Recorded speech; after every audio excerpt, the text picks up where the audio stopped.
అదేవిధంగా fee reimbursement కొన్ని వేల కోట్ల రూపాయలు బకాయిలు కానివ్వండి, వీటన్నిటిని చెల్లించుకుంటూ వీటిని సూపర్ 6లో పథకాలను కూడా అమలు చేయాలని చెప్పేసి మరి నిర్ణయం తీసుకోవడం జరిగిందని చెప్పేసి మనం చేస్తాను.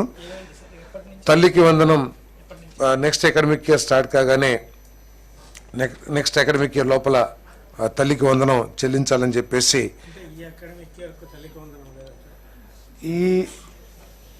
ఈ అకాడమిక్ ఇయర్లో గత ప్రభుత్వం చేసిన ఆర్థిక విధ్వంసాన్ని ఇన్వెస్టిగేట్ చేయడానికే ఇన్ని నెలలు పట్టింది. ఏ కార్పొరేషన్ నుంచి ఏ కార్పొరేషన్లో డబ్బులు పెట్టారో, ఏ కార్పొరేషన్ డబ్బులు ఎక్కడ పోయినాయో, బియ్యం ఎక్కడున్నాయో, లేకపోతే సీట్లు ఎక్కడున్నాయో ఇవన్నీ కూడా ఎంక్వైరీ చేస్తానికి చాలా ఉంది కదా. కాబట్టి ఇవన్నీ కూడా చూసిన తర్వాత రాష్ట్ర ఆర్థిక పరిస్థితిని వీటన్నిటిని పరిగణలో తీసుకున్న తర్వాత ఇప్పుడు గత ప్రభుత్వం కూడా చాలా ఇటువంటివి చేసింది. ఆ రోజు అందరికీ అమ్మఒడి ఇస్తానని చెప్పేసి ఆఖరికి ఒక స్టూడెంట్కి ఇచ్చిన పరిస్థితి కూడా మీ అందరూ చూశారు. ఇవన్నీ కూడా ఈరోజు ఏంటంటే ఆర్థిక పరిస్థితి ఎంత ఘోరంగా తీసుకొచ్చారో, ఏ విధంగా దివాలా తీసిందో ఈ రాష్ట్ర ప్రభుత్వం గత ప్రభుత్వ పరిపాలన మూలంగా మేము తెలిసిందే.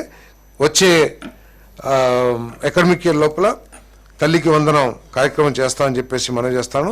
అదేవిధంగా రైతు భరోసా కూడా నెక్స్ట్ కేంద్ర ప్రభుత్వం ఎప్పుడైతే రిలీజ్ చేస్తుందో వాళ్ళతో పాటు రాష్ట్ర ప్రభుత్వం కూడా రైతు భరోసా రిలీజ్ చేయాలని చెప్పేసి ఆలోచన చేస్తుంది. అదే వాళ్ళు ఇచ్చే షేర్ని బట్టి మా రాష్ట్ర ప్రభుత్వ షేర్ కూడా కలిపి ఇస్తామని చెప్పేసి మనం చేస్తాను.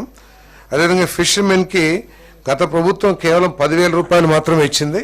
కానీ ఈ ప్రభుత్వం ఏదైతే ఎన్నికల్లో ప్రకటించామో 20,000 రూపాయలు ఇవ్వటానికి నిర్ణయం తీసుకున్నాం. ఏప్రిల్ మాసంలో ఇవ్వటానికి నిర్ణయం తీసుకున్నామని చెప్పేసి కూడా మనం చేస్తాను.